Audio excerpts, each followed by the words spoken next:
आज आपके समक्ष 25 सप्ताह की कार्ययोजना के अंतर्गत कक्षा 1 की हिंदी और गणित के 11वें सप्ताह के दूसरे दिन की शिक्षण योजना प्रस्तुत है।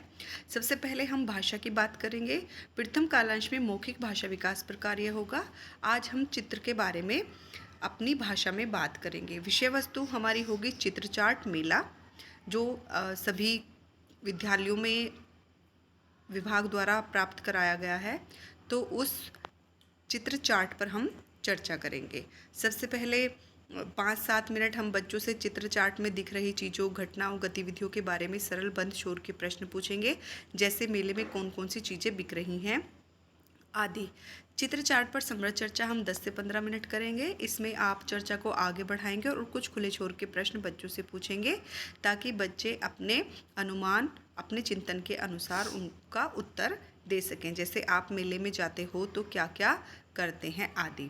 बच्चों को अपने घर की भाषा में बात करने के लिए प्रोत्साहित करेंगे।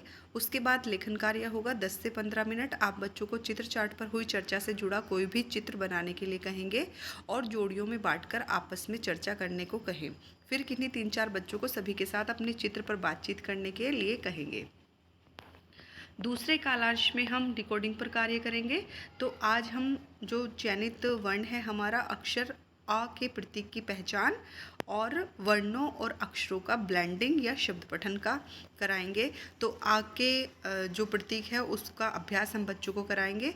इसमें सबसे पहले 3 से 5 मिनट का समय हम ब्लेंडिंग के कार्य पर देंगे। तो अब तक जो भी हमने वर्ण बच्चों को सिखाए हैं उनसे बनने वाले शब्द बोर्ड पर बॉक्स में लिखेंगे और पढ़ेंगे। जैसे कि क के साथ आ की मात्रा लगाकर का और र अलग अलग बॉक्स में लिखेंगे, फिर उनको एक ही बॉक्स में कार लिखेंगे। इसी तरह से आप जैसे कि ना आ, ना, न आ र नार, इस तरह से कुछ भी न आ म नाम अन्य शब्दों को भी आप बच्चों को लिखकर दिखाएंगे। उसके बाद गतिविधि 1 में 5 से 7 मिनट का समय लेंगे। आप बोर्ड पर अब तक सिखाए गए कुछ वर्णों एवं उन वर्णों में आ की प्रतीक लगाकर लिखें, जैसे न, ना, क, का, म, मा, र, रा। अब आप लिखे गए वर्णों, अक्षरों को उच्चारित करें और बच्चों से ध्वनि का अंतर पहचानने का अभ्यास करवाएं। गतिविधि 2 में हम 5 से 7 मिनट का समय लेंगे। इसमें आप बच्चों के साथ कुछ परिवेशीय चीज़ों पर चर्चा करेंगे, जैसे कि कार, नाक, कान, माला आदि।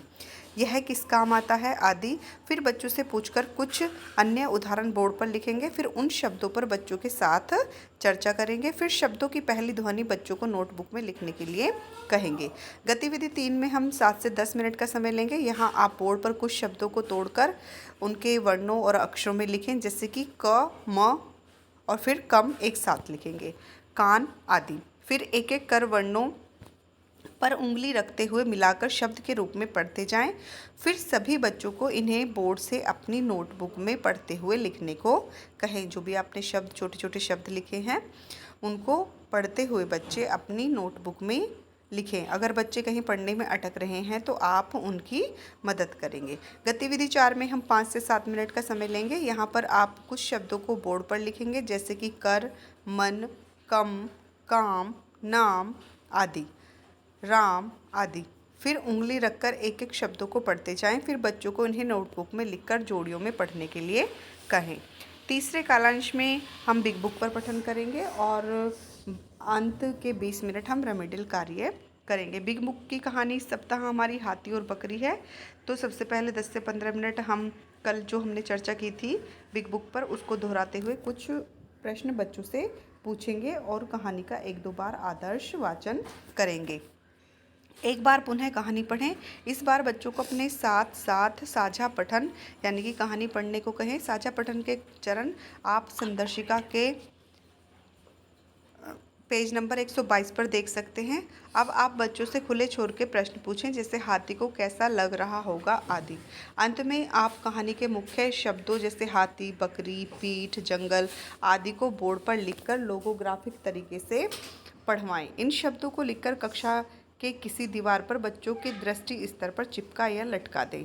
रेमेडियल कार्य में अब तक जो भी पिछले 8 सप्ताहों में हमने बच्चों को स्कूल रेडीनेस का कार्य कराया था, उसका अवलोकन करते हुए उन जो बच्चे थोड़ा कम सीख पा रहे थे या जिन्हें उपचारात्मक शिक्षण की आवश्यकता है, उनके लिए उपचारात्मक शिक्षण का कार्य करेंगे। अभी आप यहाँ पर देखेंगे कि क्या सभी बच्चे बिग बुक की कहानी समझ पाए और शब्दों को पढ़ पाए। यदि नहीं तो उन बच्चों की आप पहचान करेंगे और अगले दिन आवश्यकता अनुसार उनकी सहायता करेंगे। अब हम बात करते हैं कि गणित की शिक्षण योजना किस तरह की होगी। शिक्षण योजना 2 इस सप्ताह की, जिसका उद्देश्य है 1 से 9 तक संख्याओं को आगे और पीछे के क्रम में गिनना, यानी कि बच्चे उसको आगे और पीछे, फॉरवर्ड और बैकवर्ड काउंटिंग कर सकते हैं। संसाधन हम यहाँ पर संख्या कार्ड, कंकड़, तिल्ली, ब्लॉक्स आदि रंग कार्ड लेंगे। तो सबसे पहले जो हमारी चरण होगा वो 12 से 14 मिनट का होगा और इसमें हम गणितीय बातचीत करेंगे, कहानी आधारित। हमारी गणित किट में जो भी संख्या कार्ड हैं कलरफुल, उनका हम प्रयोग करेंगे। यहाँ पर 1 से 9 तक के संख्या कार्ड टेबल पर क्रम में रखें। एक रॉकेट का कार्ड भी बनाएं। जिस तरह से एक रॉकेट का चित्र होता है उस तरह का भी कार्ड आप बनाएं। फिर आप बच्चों से प्रश्न पूछें, क्या आपने कभी रॉकेट को उड़ते देखा है। एक की गिनती पर ये उड़ेगा 9, 8, 7, 6, 5, 4, 3, 2 और 1, रॉकेट उड़ जाता है। फिर शिक्षक हमारे सौर मंडल में 1, 2, 3, 4, 5, 6, 7 और 8 ग्रह हैं। तो इस तरह से हम अपनी फिंगर्स को या फिर कुछ और भी उदाहरण लेकर बच्चों को बैकवर्ड और फॉरवर्ड काउंटिंग के बारे में बता सकते हैं, यानी कि उन्हें किस तरह से क्रम से आगे की तरफ बढ़ते हुए गिनती करनी है और किस तरफ पीछे की तरफ गिनती करनी है। तो 8 ग्रह हैं, पर एक पर तो रॉकेट पहुंच गया, बाकी ग्रहों पर भी रॉकेट को भेजना है। दूसरे ग्रह के लिए 9, 8, 7, 6, 5, 4, 3, 2 और 1।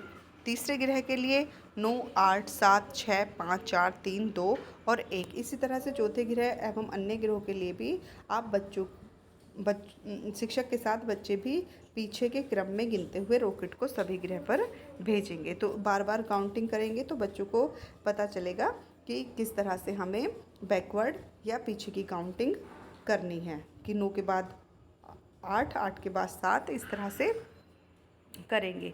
उसके बाद दूसरे जो चरण होगा उसमें होगा हमारा दक्षता शिक्षण समूह कार्य। 18 से 20 मिनट हम इसमें कार्य करेंगे। यहाँ पर आप जो हमारी सिग्नल लाइट्स होती हैं उनका प्रयोग करेंगे। तो यहाँ पर आप लाल, हरा व पीला कार्ड संख्या कार्ड के साथ लेकर गतिविधि को शुरू करेंगे। बच्चे ट्रैफिक लाइट पर रुके हुए हैं, हरी लाइट होते ही चलने लगते हैं। 1, 2, 3, 4, 5, 6, 7, 8, 9 लाल लाइट होने पर रुक जाते हैं। 9, 8, 7, 6, 5, 4, 3, 2, 1। फिर पीली लाइट पर चलने के लिए तैयार रहते हैं। 1, 2, 3, 4, 5, 6, 7, 8, 9। इसी तरह बच्चे और शिक्षक गतिविधि को दोहराएंगे। शिक्षक संख्या कार्ड की सहायता से गिनती दिखाएंगे, बच्चे एक साथ गिनती दोहराएंगे। अब शिक्षक लाल और हरी लाइट बोर्ड पर लिखकर उनके आगे 9 खाने बना देंगे। 2 बच्चों को बोर्ड पर लिखने के लिए बुलाया जाएगा, एक लाल लाइट के लिए, दूसरी हरी लाइट के लिए।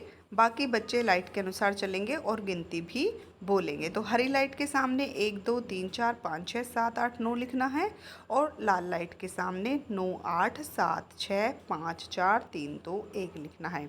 यानी कि एक में बढ़ते हुए क्रम में और एक में बैकवर्ड यानी कि घटते हुए क्रम या पीछे से गिनती शुरू करनी है। शिक्षक सभी बच्चों को बोर्ड पे आने का अवसर देंगे। आप देखेंगे कि सभी बच्चे बोर्ड पर आकर लिखें। तीसरी प्रक्रिया में बोर्ड पर कार्य होगा।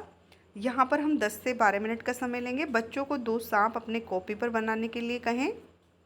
बच्चे नहीं बना पा रहे हैं तो आप बोर्ड पर उनको बनाने का तरीका बताएं। एक सांप और हर सांप पर 9 खाने हैं, यानी कि आप उसमें 9 सर्कल या जिस तरह से भी वो 9 खाने बनाएंगे। एक सांप पर 1 से 9 और दूसरे सांप पर 9 से 1 लिखना है। आप बच्चों को बताएंगे कि यहाँ आप 1 से 9 तक लिखना है इस पे, और इस पे 9 से 1 तक, इनके बीच की संख्याओं को आपको लिखना है। आप बच्चों को कॉपी में 1, 9 मंजिल इमारत बनाने के लिए कहें तथा बच्चे उस इमारत में 1 से 9 तक के अंक को लिखेंगे। तो अब यहाँ आप देखेंगे कि जो भी आपने शिक्षण योजना का प्रयोग किया है, जितनी भी गतिविधियाँ आपने कराई हैं, तो क्या 70% बच्चों ने प्रश्नों का सही उत्तर दिया है? यदि हाँ, तो आप दूसरे कालांश में कार्यपत्रक का प्रयोग करेंगे, और यदि नहीं तो योजना में बदलाव करते हुए आप इस शिक्षण योजना को मतलब इस शिक्षण योजना का जो उद्देश्य है उसको दोहराएंगे। अब हम बात करते हैं कार्यपत्रक की। तो इस तरह से हमारा कार्यपत्रक होगा। यह नन्हा सा सांप भूखा है पर वह सिर्फ अंक खाता है, उसके पेट पर छूकर अंकों को भरे। तो यहाँ पर 1, 4 और 9 अंक लिखे हुए हैं। तो अब बच्चे यहाँ पर देखेंगे कि बीच में कौन से अंक उन्हें लिखने हैं। फातिमा 4 सीढ़ी उतरने के बाद कौन सी सीढ़ी पर पहुँचेगी? यहाँ पर वो 4 सीढ़ी उतरने के बाद कौन सी सीढ़ी पर पहुँचेगी, तो बच्चे यहाँ पर निशान लगाएंगे या बताएंगे। 3 के आगे आने वाली सभी संख्याओं पर घेरा लगाएं। 3 के आगे जो भी संख्याएं आती हैं उन पर बच्चे घेरा लगाएंगे। फिर प्रश्न नंबर 4 में संख्या लिखें। 5 और 9 के बीच की कोई 2 संख्याएं लिखें। 4 से ठीक पहले वाली संख्या लिखें। 4 से ठीक पहले कौन सी संख्या आती है? 8 से पहले वाली कोई 4 संख्याएं लिखें। 8 तक जब पहुंचते हैं तो कौन कौन सी संख्याएं आती हैं, उनमें से 4 संख्याएं बच्चों को लिखनी है। 9 और 15 के बीच की संख्याएं लिखें। यहाँ पर 5 संख्याएं लिखनी है 9 से 15 तक के बीच की। फिर प्रश्न नंबर 5 में है कि बीच की संख्याएं लिखी। 5 और 8 के बीच में कौन कौन सी संख्याएं आती हैं? 2 और 5 के बीच में कौन कौन सी संख्याएं आती हैं? 6 और 9 के बीच में कौन कौन सी संख्या आती हैं, वो यहाँ पर बच्चे लिखेंगे। अब तीसरे कालांश में हम खेल गतिविधि कराएंगे, यानी कि गणित खेल। तो इसमें हम 1 से 9 तक की संख्याओं को आगे और पीछे के क्रम में गिनना और लिखना सिखाएंगे। यहाँ पर आप गतिविधि का निर्माण स्वयं भी कर सकते हैं या सुझाई हुई गतिविधि का भी उपयोग कर सकते हैं। संसाधन यहाँ हम स्ट्रॉ पाइप लेंगे। आप बच्चों को एक गोल घेरे में व्यवस्थित करें। प्रत्येक बच्चे को 1 से 9 तक क्रम से स्ट्रॉ पाइप दें, और जैसे एक बच्चे को एक दूसरे को, 2 तीसरे को और 3 चौथे को, इस तरह से आप देंगे। स्ट्रॉ पाइप देंगे कि जैसे एक बच्चे को 1, दूसरे बच्चे को 2, तीसरे बच्चे को 3, चौथे बच्चे को 4, पाँचवें बच्चे को 5, इस तरह से 9वें बच्चे तक देंगे। अब आप बोर्ड पर तालिका बनाकर प्रत्येक बच्चे के नाम के साथ उसके पास स्ट्रॉ पाइप की संख्या लिखें और बच्चों को क्रमशः 1, 2, 3 स्ट्रॉ पाइप को गिनकर बताएं। उसके बाद आप बच्चों से मेज पर रखे हुए कंकड़ों से उनके पास जितने स्ट्रॉ पाइप हैं उतने ही कंकड़ निकालने के लिए कहें। यानी कि जो 5वें नंबर पर बच्चा है उसके पास 5 स्ट्रॉ हैं तो वो 5 कंकड़ निकालेगा। उसके पास आप गिनती चार्ट के माध्यम से स्ट्रॉ पाइप को गिनकर बच्चों को दिखाएं। बच्चों के परिवेशीय वस्तुओं का उदाहरण लेकर बताएं। बच्चे जो भी परिवेश से संबंधित वस्तुओं को जानते हैं उनका उदाहरण देकर बच्चों को आप बताएंगे। और आप यहाँ ध्यान देंगे कि बच्चे गिन पा रहे हैं अथवा नहीं। सब बच्चे गिन पा रहे हैं या नहीं। बच्चों के लिए आप प्रश्न भी पूछेंगे कि दी गई तिल्लियों से 1 से 9 तक अंक बनाओ। जो भी तिल्लियाँ दी गई हैं तो उनमें 1 से 9 तक के अंक उन्हें बनाने हैं। बोर्ड पर बने हुए चित्रों की संख्या को गिनकर लिखो। बोर्ड पर जो भी चित्र बने हुए हैं उनकी संख्या, उनको गिनकर उनकी संख्या बच्चों को लिखनी है। तो इस तरह से हमारी ये हिंदी और गणित की शिक्षण योजना 11वें सप्ताह के दूसरे दिन की पूर्ण होती है। धन्यवाद। अगर आपको वीडियो से थोड़ी हेल्प मिलती है या अच्छी लगती है तो प्लीज़ वीडियो को लाइक करना ना भूलें।